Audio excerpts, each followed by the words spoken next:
Hansel and Gretel. Near the borders of a large forest dwelt in olden times a poor woodcutter who had two children, a boy named Hansel and his sister, Gretel.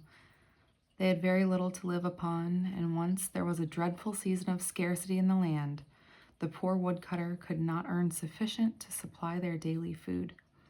One evening, after the children were gone to bed, the parents sat talking together over their sorrow, and the poor husband sighed and said to his wife, who was not the mother of his children, but their stepmother, "What will become of us? For I cannot earn enough to support myself and you, much less the children. What shall we do with them? For they must not starve." "I know what to do, husband," she replied. "Early tomorrow morning we will take the children for a walk across the forest and leave them in the thickest part. They will never find the way home again, you may depend, and then we shall only have to work for ourselves." "No, wife," said the man, that I will never do. How could I have the heart to leave my children all alone in the wood, where the wild beasts would come quickly and devour them?" "Oh, you fool," replied the stepmother. "If you refuse to do this, you know we must all four perish with hunger. You may as well go and cut the wood for our coffins." And after this she let him have no peace till he became quite worn out and could not sleep for hours, but lay thinking in sorrow about his children. The two children, who also were too hungry to sleep, heard all that their stepmother had said to their father. Poor little Gretel wept bitter tears as she listened, and said to her brother, "What is going to happen to us, Hansel?" "Hush, Gretel," he whispered. "Don't be so unhappy. I know what to do." Then they lay quite still till their parents were asleep. As soon as it was quiet, Hansel got up, put on his little coat, unfastened the door, and slipped out. The moon shone brightly, and the white pebble stones which lay before the cottage door glistened like new silver money. Hansel stooped and picked up as many of the pebbles as he could stuff in his little coat pockets. He then went back to Gretel and said, "Be comforted, dear little sister, and sleep in peace. Heaven will take care of us." Then he laid himself down again in bed and slept till the day broke. As soon as the sun was risen, the stepmother came and woke the two children and said, "Get up, you lazy bones, and come into the wood with me to gather wood for the fire." Then she gave each of them a piece of bread and said, "You must keep that to eat for your dinner, and don't quarrel over it, for you will get nothing more." Gretel took the bread under her charge, for Hansel's pockets were full of pebbles. Then the stepmother led them a long way into the forest. They had gone but a very short distance when Hansel looked back at the house, and this he did again and again. At last his stepmother said, "Why do you keep staying behind and looking back so?" "Oh, mother," said the boy, "I can see my little white cat sitting on the roof of the house, and I am sure she is crying for me." "Nonsense," she replied. "That is not your cat. It is the morning sun shining on the chimney pot." Hansel had seen no cat, but he stayed behind every time to drop a white pebble from his pocket on the ground as they walked. As soon as they reached a thick part of the wood, their stepmother said, "Come, children, gather some wood, and I will make a fire, for it is very cold here." Then Hansel and Gretel raised quite a high heap of brushwood and faggots, which soon blazed up into a bright fire, and the woman said to them, "Sit down here, children, and rest, while I go and find your father, who is cutting wood in the forest. When we have finished our work, we will come again and fetch you." Hansel and Gretel seated themselves by the fire, and when noon arrived, they each ate the piece of bread which their stepmother had given them for their dinner, and as long as they heard the strokes of the axe, they felt safe, for they believed that their father was working near them. But it was not an axe they heard, only a branch which still hung on a withered tree and was moved up and down by the wind. At last, when they had been sitting there a long time, the children's eyes became heavy with fatigue, and they fell fast asleep. When they awoke, it was dark night, and poor Gretel began to cry, and said, "Oh, how shall we get out of the wood?" But Hansel comforted her. "Don't fear," he said. "Let us wait a little while till the moon rises, and then we shall easily find our way home." Very soon the full moon rose, And then Hansel took his little sister by the hand, and the white pebble stones, which glittered like newly coined money in the moonlight, which Hansel had dropped as he walked, pointed out the way. They walked all the night through and did not reach their father's house till the break of day. They knocked at the door, and when their stepmother opened it, she exclaimed, "You naughty children, why have you been staying so long in the forest? We thought you were never coming back." But their father was overjoyed to see them, for it grieved him to the heart to think that they had been left alone in the wood. Not long after this, there came another time of scarcity and want in every house, and the children heard their stepmother talking after they were in bed. "The times are as bad as ever," she said. "We have just half a loaf left, and when that is gone, all love will be at an end. The children must go away. We will take them deeper into the forest this time, and they will not be able to find their way home as they did before. It is the only plan to save ourselves from starvation." But the husband felt heavy at heart, for he thought it was better to share the last morsel with his children. His wife would listen to nothing he said, but continued to reproach him, and as he had given way to her the first time, he could not refuse to do so now. The children were awake and heard all the conversation, so as soon as their parents slept, Hansel got up, intending to go out and gather some more of the bright pebbles to let fall as he walked, that they might point out the way home. But his stepmother had locked the door, and he could not open it. When he went back to his bed, he told his little sister not to fret, but to go to sleep in peace, for he was sure they would be taken care of. Early the next morning, the stepmother came and pulled the children out of bed, and, when they were dressed, gave them each a piece of bread for their dinners, smaller than they had had before, and then they started on their way to the wood. As they walked, Hansel, who had the bread in his pocket, broke off little crumbs and stopped every now and then to drop one, turning round as if he was looking back at his home. "Hansel," said the woman, "what are you stopping for in that way? Come along directly." "I saw my pigeon sitting on the roof, and he wants to say goodbye to me," replied the boy. "Nonsense," she said. "That is not your pigeon. It is only the morning sun shining on the chimney top." But Hansel did not look back any more. He only dropped pieces of bread behind him as they walked through the wood. This time they went on till they reached the thickest and densest part of the forest, where they had never been before in all their lives. Again they gathered faggots and brushwood, of which their stepmother made up a large fire. Then she said, "Remain here, children, and rest, while I go to help your father, who is cutting wood in the forest. When you feel tired, you can lie down and sleep for a little while, and we will come and fetch you in the evening when your father has finished his work." So the children remained alone till midday, and then Gretel shared her piece of bread with Hansel, for he had scattered his own all along the road as they walked. After this, they slept for a while, and the evening drew on, but no one came to fetch the poor children. When they awoke, it was quite dark, and poor little Gretel was afraid, but Hansel comforted her, as he had done before, by telling her that they need to only wait till the moon rose. "You know, little sister," he said, "that I have thrown breadcrumbs all along the road we came, and they will easily point out the way home." But when they went out of the thicket into the moonlight, they found no breadcrumbs, for the numerous birds which inhabited the trees of the forest had picked them all up. Hansel tried to hide his fear when he made this sad discovery, and said to his sister, "Cheer up, Gretel. I dare say we shall find our way home without the crumbs. Let us try." But this they found impossible. They wandered about the whole night, and the next day from morning till evening, but they could not get out of the wood, and were so hungry that had it not been for a few berries which they picked, they must have starved. At last they were so tired, their poor little legs could carry them no farther, so they laid themselves down under a tree and went to sleep.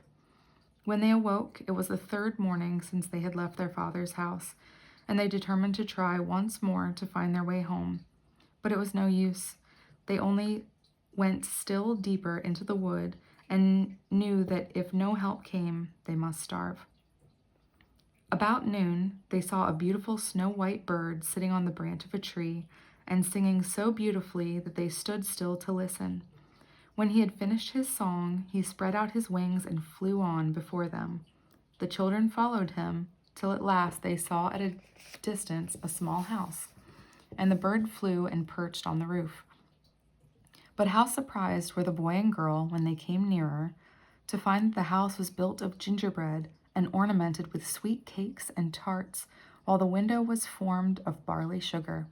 "Oh," exclaimed Hansel, "let us stop here and have a splendid feast. I will have a piece from the roof first, Gretel, and you can eat some of the barley sugar window. It tastes so nice." Hansel reached up on tiptoe, and breaking off a piece of the gingerbread, he began to eat with all his might, for he was very hungry. Gretel seated herself on the doorstep and began munching away at the cakes of which it was made. Presently a voice came out of the cottage. "Munching, crunching, munching, who's eating up my house?" Then answered the children, the wind, only the wind," and went on eating as if they never meant to leave off, without a suspicion of wrong. Hansel, who found the cake on the roof taste very good, broke off another large piece, and Gretel had just taken out a whole pane of barley sugar from the window and seated herself to eat it, when the door opened, and a strange-looking old woman came out leaning on a stick. Hansel and Gretel were so frightened that they let fall what they held in their hands. The old woman shook her head at them and said, "Ah, you dear children, who has brought you here? Come in and stay with me for a little while, and there shall no harm happen to you." She seized them both by the hands as she spoke and led them into the house. She gave them for supper plenty to eat and drink, milk and pancakes and sugar, apples and nuts. And when evening came, Hansel and Gretel were shown two beautiful little beds with white curtains, and they lay down in them and thought they were in heaven. But although the old woman pretended to be friendly, she was a wicked witch who had her house built of gingerbread on purpose to entrap children. Once they were in her power, she would feed them well till they got fat, and then kill them and cook them for her dinner, and this she called her feast day. Fortunately, the witch had weak eyes and could not see very well, but she had a very keen scent, as wild animals have, and could easily discover when human beings were near. As Hansel and Gretel had approached her cottage, she laughed to herself maliciously and said, with a sneer, "I have them now. They shall not escape from me again." Early in the morning, before the children were awake, she was up, standing by their beds, and when she saw how beautiful they looked in their sleep, with their round, rosy cheeks, she muttered to herself, "What nice tidbits they will be." Then she laid hold of Hansel with her rough hand, dragged him out of bed, and led him to a little cage which had a lattice door, and shut him in. He might scream as much as he would, but it was all useless. After this she went back to Gretel, and, shaking her roughly till she woke, cried, "Get up, you lazy hussy, and draw some water, that I may boil something good for your brother, who is shut up in a cage outside till he gets fat, and then I shall cook him and eat him." When Gretel heard this, she began to cry bitterly, but it was all useless. She was obliged to do as the wicked witch told her. For poor Hansel's breakfast, the best of everything was cooked, but Gretel had nothing for herself but a crab's claw. Every morning the old woman would go out to the little cage and say, "Hansel, stick out your finger that I may feel if you are fat enough for eating." But Hansel, who knew how dim her old eyes were, always stuck a bone through the bars of the cage, which she thought was his finger, for she could not see, and when she felt how thin it was, she wondered very much why he did not get fat. However, as the weeks went on, and Hansel seemed not to get any fatter, she became impatient, and said she could not wait any longer.